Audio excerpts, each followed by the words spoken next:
Hey, this is Kwame Christian with the American Negotiation Institute. And if you really want to learn how to level up your life, you should be listening to the Time to Shine Today podcast with my good friend, Scott Ferguson.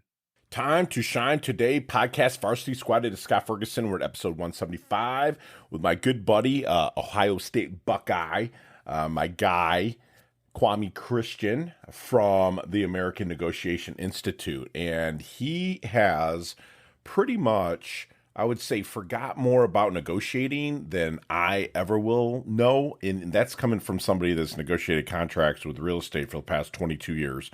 But Kwame is fantastic, so down to earth, yet I'm sure if he gets into a negotiation room, he can probably eat your lunch for you if you wanted. But no, without further ado, here comes my really good friend, Kwame Christian from the American Negotiation Institute. Let's level up.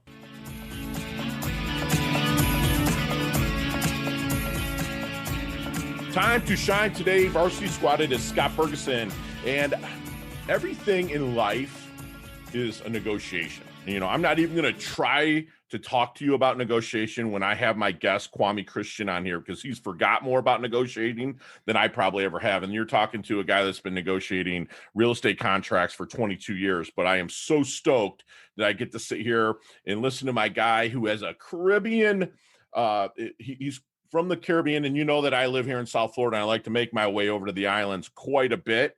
But he's my homeboy from the Midwest. You know, I'm from Michigan, as a lot of people know. He's here in Columbus, Ohio area, and it's just cool because he's got this little accent of the Caribbean, but the man is a Midwest. The guy hunts, fishes, does it all. But Kwame Christian is the director of American Negotiation Institute, where he conducts negotiation and conflict management workshops around the country. As an attorney, which I forgot to mention that he is an attorney, which we all know we think of attorneys. I'm kidding, Kwame, but no, as an attorney and mediator with a Bachelor of Arts in Psychology and Master of Public Policy and a law degree, Kwame brings a unique multidisciplinary approach to making difficult conversations easier. So without further ado, Kwame, I'm going to have you come on, introduce yourself to Time to Shine Today Varsity Squad. But first, what's your favorite color and why?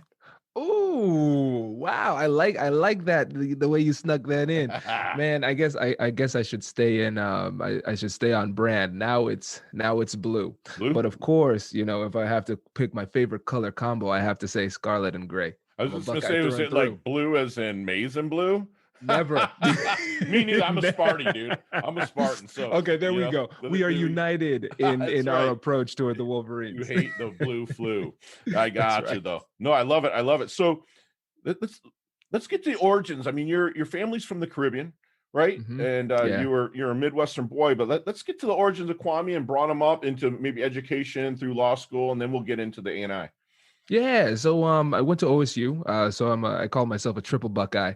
So I love psychology. That'll probably come out in this interview too. So I love psychology. My undergrad's in psych, and then I went to law school, earned my law degree and my Master of Public Policy, both from OSU. Wow.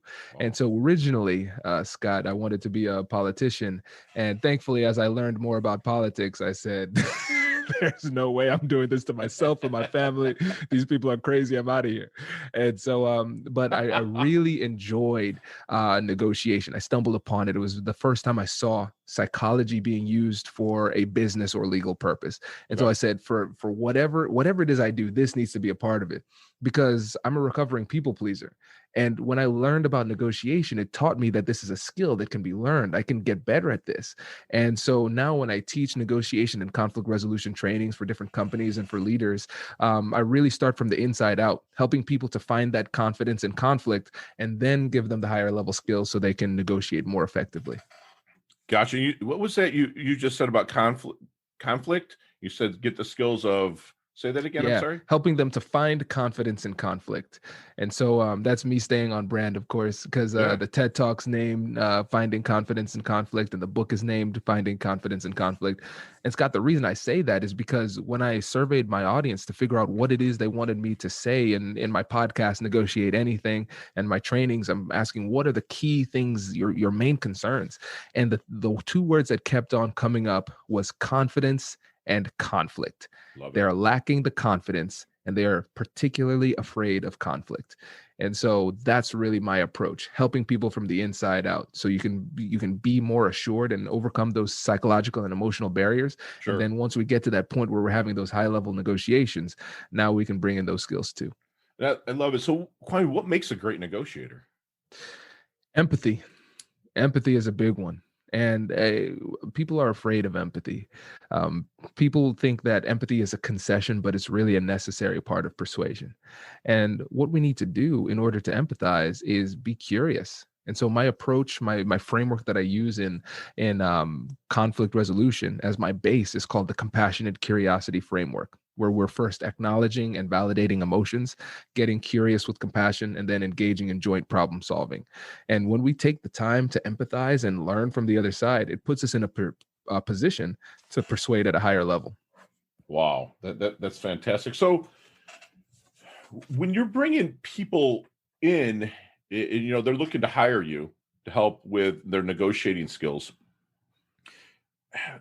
What is maybe your secret sauce, if you don't mind sharing a little bit of it, to help them find their blind spot in negotiating? Yeah, well, the thing that's tough is that when I'm working with a large group, different people have different needs. So I always survey them to see what those commonalities are. And the funny thing, Scott, is that everybody struggles with emotions. It's either Sure. managing their own emotions or managing the emotions of others. And so that's the beauty of the framework. That's why it's designed that way, to address those emotions, because the Wow. reality is when you label and identify emotions by using terms like it sounds like or it seems like, and then we just validate it by saying it makes sense. I don't necessarily agree with you. I'm not condoning the behavior, but I'm acknowledging that given your perspective, it makes sense that you feel this way. Doing that repeatedly until the emotions goes down is the best way to get to that point where you can have higher level dialogue. And the reality is, when it's our conversations with our kids, our spouses, or even negotiations at work, a lot of times we don't even get to that higher level dialogue because we're messing up in the emotion side. Sure. And we don't manage that effectively. So I will always want to start there. Let's dig a little bit on labeling emotions. Talk to me about that, because I understand what identifying them is, but Mhm. labeling, some people can take that might be listening to me and like label is a judgment in a sense, or let's dig a little bit deeper on the labeling emotions. Yeah. So what we want to do is we want to have a non-judgmental label. It's just a simple observation. And so, for example, one that's really easy to go to and it's safe because it's not an offensive label is it seems like you're really frustrated right now, or it Hmm. sounds like this situation has made you really frustrated, right? Everybody's been frustrated. That's not a bad thing. And the thing is, this is the reason why it works. When you are really emotional, it's your amygdala, the limbic system, the part of your brain that produces those emotions, right? And then there's another part of your brain, the frontal lobe, and this is where you have your higher level thinking, but it's an antagonistic relationship. If you're highly emotional, you're not thinking very logically. And if you're thinking very logically, you're most likely not highly emotional. And so the reason this works is that it's taken again from psychology. What people do is they call it affect labeling. So what we're Hmm. doing is we're labeling the emotion. And in therapy, they do this with their clients and it calms them down. Because in order to accept or reject the label, they have to think logically about it. And the part of the brain that identifies and those emotions is called and you don't need to know this at all, but it's called the ventral medial prefrontal cortex. Yeah, And so they prefrontal have to, cortex, right? yeah, so they have to think in that frontal lobe in order to see, yes, you're right or you're wrong. Wow, that's amazing. So if I'm out at a networking event, which we're allowed to do here in South Florida, regardless of what you see on TV, we're out, we're networking, we're wearing masks, social distancing, because we're in like day 9,820 of the quarantine right now. But if I'm out networking, maybe pressing a little flesh, talking to some people, what kind of things are people saying that would make me say that they're a good prospect, contact, connection for the ANI, the American Negotiation Institute? Oh yeah, I mean, when it comes to it, we're trying to work with companies and organizations, and so I like working with people who have to work with people. That's the beautiful thing, Scott, because we've worked with nonprofits who are trying to, do some good work in the community. We've worked with Fortune 500 companies. We've worked with the Army. and they're negotiating weapon systems and things like that, and military contractors. And the thing is, that's why I named the podcast Negotiate Anything, because anybody, whether it's somebody who's more transactional, they might be a lawyer, they might be in sales, they understand that they're going through these transactional interactions, but also leaders, people who are leading teams, they have to manage conflict in their teams. You might be on a team. You have to manage conflict in between the people who are on your level and figure out where people are best positions. And so whenever you're in a position where you are interacting at a high level with people, I think that's where we can come in and add value. Love that. Love that. Everybody needs it. You know, what's funny is I learned that, like, kids are the best negotiators. Yes. You know, when you're going through that, I mean, supermarkets do it right, where they put that candy in that aisle, right? So that I'm thinking back to your emotions and labeling and stuff like that, and that you start so young of being a great negotiator, right? Why does it go away? Yeah, here's the thing. It's self-awareness. That's the thing. Self-awareness gives and it taketh away. Right. You know? And the thing is, we become really sensitive about what people think about us. When we are children, we're extremely egocentric. Right. This is what I want, period. Right. Okay, how can I get that? Yeah, I'm going to ask. And I'm not going to stop asking, right? But then as we get older, we start to consider the people around us, not just consider them, but also consider what they think about us. And we are very, very afraid of rejection. And so one of the biggest things I see is that people will not ask for what they want because they're afraid of being rejected. Absolutely. That's a fantastic answer. That's what I was hoping to hear. Do you think a lot of it has to do with our programming as we're raised? Because I've heard and I saw stats that a kid is told no by the time he's 14 years old, like an average of 135,000 times. That's incredible. So you think that has something to do with the programming that we're brought up, and then what you do at A&I is kind of maybe strip away that programming in a sense and help them with the right tools to level up their negotiation? Yes. Yeah. So think about it, Scott. It's often difficult to see where our culture begins and we end. Like, what's the difference between me and what I was taught? And so you're right. We have to strip it down to figure out what I really want out of life. And culture plays a big role in it. So you think about a lot of people here in the Midwest, you're taught to be polite and everything. You're taught to be nice and generous and friendly. And a lot of times people take it to the next level and say, yeah, but don't be greedy. And sometimes we misinterpret greediness with asking for what we want. Those aren't the same things. And so one of my recent guests on the podcast, she was talking about the negotiation culture of India. And the beauty of this is that when we have we try to have a diverse set of guests, racially, gender-wise, experience, like people who are relationship therapists, people who are transactional negotiators. Because the reality is everybody has something to add to the dialogue. And so when she came on the show and she was talking about the negotiation culture of India, she was saying, everybody negotiates. It's really not even a choice. We're going to negotiate, and we will ask you questions that you as Americans will find very invasive. And so they do. I do. You know, I've been a real estate broker for 22 years, and it's some of my best clients, but toughest clients are Indian people, you know, and I love it because I've learned so much from them because they just ask.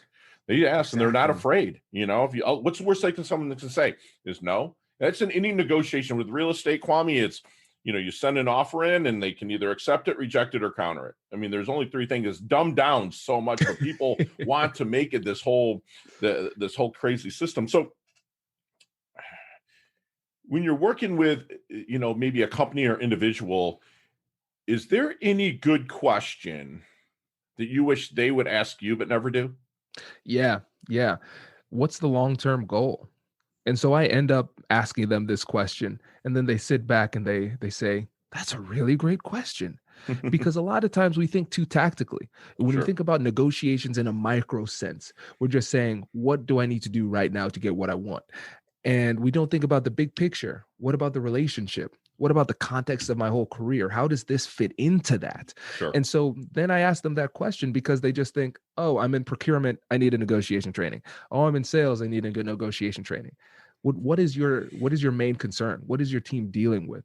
After this is done, what's the transformation you hope to see? And they don't think about that. And so when I ask that question, it changes the way that we approach the training, because I try to customize every training for every client, because everybody's different. Everybody is. Yeah. So let's come clean here. Tell me about a negotiation fail on your part. Give me an example. Yeah. You know what? And here's the thing, Scott. If you ask a negotiator and they don't have an answer for that, then they're probably they're not very good. Right? Absolutely. You know, Absolutely. you have to have some L's. Yeah. And the one that I think about the most is it's actually a mediation. So I mediate. And so one of the things that that happened is there was a mediation. We were all wrapped up. We just needed to sign the agreement. And one of the parties asked, hey, what's the interest rate? Because it was a situation where they weren't making the payments and they came to a deal where there's going to be monthly payments, installments, and then there has to be an interest rate. Wow. And the other, oh my gosh, the other side said the interest rate is 24% per year. And I said, wow. You said that at the table? I said, I made that sound. He's like, the guy's like, hey, no commentary. I'm like, I'm sorry. I'm sorry. I was genuinely taken off. I was caught off guard. That is awesome, dude. Yeah. Oh yeah, my but, God. You know, clearly as a third party neutral, I cannot emote in that way, right? But I was so caught off guard because we were all done. My guard was down and everybody was signing, and it was just a little passing comment. And it threw me all the way off. Thankfully, we still got it done. But yeah, that was a bad one. Oh, man. Thank you for being transparent. That is awesome. That is awesome, man. All I can think about with negotiation mediation is the movie Wedding Crashers. I don't know if you ever saw where they're sitting there at the table with I think it was actually Dwight Yoakam and Rebecca De Mornay, and just watching them go off and then bringing them all back together. But I don't even know why my mind went there, but that's what I thought about when you're sitting there at the table going, that's awesome. Right. So have you seen the movie Back to the Future? It's been a while. Okay. It's been a while. Let's get our DeLorean with Marty McFly. Let's go back to the 18-year-old Kwame. What kind of knowledge nuggets, we call them knowledge nuggets here at Time to Shine today, what kind of knowledge nuggets are you dropping on that Kwame to help him maybe shorten his learning curve, level up, and blast through maybe a little quicker? Yeah, what I would say is this: take control of your education. Okay. Because with my Caribbean parents, my mom has a PhD in nutrition. She was a professor. My dad is a surgeon. And so they were always about education. Learn, get all these degrees. The focus was always, though, get the degrees from an institution. Now, post law school, I've recognized that I've learned so much more through self-education than I ever did through school. Right. I try to read a book a week. And every time I finish a book, the way that I know it was a good book is if I feel kind of dumb afterwards, where I say to myself, how did I navigate this world without this knowledge that I just received here? Wow. That's crazy, you know? Right. And so I want to have that level of revelatory experiences every week after week. And you know, when you're in school, you're not always getting that. You're being taught what other people want you to think. And it's not always specifically tailored to what it is you want to achieve. Right. And so I would have tried to instill that reading habit earlier, because I think about the incredible leaps that I make week to week now as an adult, just because I'm taking control of my education. Wow. And you hear that, Squad? He's not talking about the formal education that he's taking control of. I mean, you get a great degree from an institution if that's your path, but you know, not all readers are leaders, but all leaders are readers, period. You know what I'm saying? So it's like Kwame obviously is the epitome of that, because he's not only leading a company that works with a Fortune 500, Fortune 100 companies, but he's educating himself every day. That's fantastic. Kwame, how do you want your dash remembered? That little line in between your incarnation date and your expiration date, your life date and death date. How do you want that dash remembered? Maybe your epitaph, your legacy. Yeah, it's simple. I want people to say he changed the world. And the way that I look at the world is I believe that the best things in life are on the other side of difficult conversations. So my goal is to help to make these difficult conversations easier. Wow. You know what's funny with you is that I look at you and I'm like, this guy's doing so much, and you're like me with, you're a go-giver, you know, you're giving. But like when you and I look back, and I'm quite a bit older than you, but when you and I look back, you know, our techniques are going to be so outdated, but mattered. Just like the B-2 bomber in 1942 that we won the World War II with, or whatever, 1948, whatever year that was, that we won the war with, you know, like that's outdated. You never see, but it was necessary. You are somebody that's doing something necessary now that's consistently evolving but I think you're the kind that wants to look back and go, man, what I did isn't even relevant anymore, but it's the reason why we're here. Am I saying that right? Absolutely. And think about how exciting that is, because Yeah. we all stand on the shoulders of the people behind us. Exactly. The people who came before us. Yeah. And you think about something like medicine, how medicine is rapidly improving every year. Isn't that crazy? It's crazy every single year. And you think about the doctors in the day who might have used leeches or something like that, right? Mm-hmm. They were trying their best. Right. They were trying their best. With what they had, And if we didn't have those people willing to try and experiment and learn new things, then we wouldn't be where we are today. And so I think people really need to take the steps to get out there and get their message out there, because even if you're wrong, you're moving the conversation forward. Right. Absolutely. Kwame, what's 3 things you can't live without? I would have to say, let's just make it really general and say my iPhone. That's big, Okay. because I always do audiobooks. And so I listen in triple speed, and then I take notes on the audiobooks and then review the notes. So that is like my method of education. Sure. And then I would say now in COVID world, it has to be the laptop too. I mean, that's our all right. One thing non-electronic. Non-electronic. Oh, now we're getting fun. Can't live without the gym, man. There you go. Can't live without the gym. Every morning, 5 a.m. in there, blowing off steam. I mean, it's almost like a religious experience. It is. You put in the music and you get it done. Right. And I feel like you build that momentum throughout the day. Yeah. And I'll stick with books in general. There you go. And then, man, a third one, I would say, I have to say family, friends. They keep me humble. What's your cheat meal, man? Oh, my cheat meal right now in the fall, it's pumpkin loaf. Man, it is a disease at this point. I mean, that thing is, I look at the nutrition facts and it's horrible. And I eat about half of one, like an entire weekend. And every weekend I say, Kwame, you can't do this again. And then next weekend I'm doing it again. You're doing it. I love it. So as we wind things down just a little bit, I'm going to do our leveling up lightning round. We got 5 or 6 questions. You and I could talk an hour on each one of these topics or questions, but you got 5 seconds with no explanations, and all of them can be answered that way. You ready to rock? Let's do it. Let's level up. What's the best leveling up advice Kwame's ever received? Oh, God. Keep leveling up. That's it. There's no end. Progressing. Love it. There's no end. Share one of your personal habits that contributes to your success. Other than reading every day, I would just say it's outsourcing. Love it. Delegating to my team. Love it. Other than your fantastic website over at the American Negotiation Institute, and of course, Time to Shine Today. That's my shameless plug. What's another website you go to level up? LinkedIn. There you go. Always on LinkedIn. We met there. Fantastic. That's right.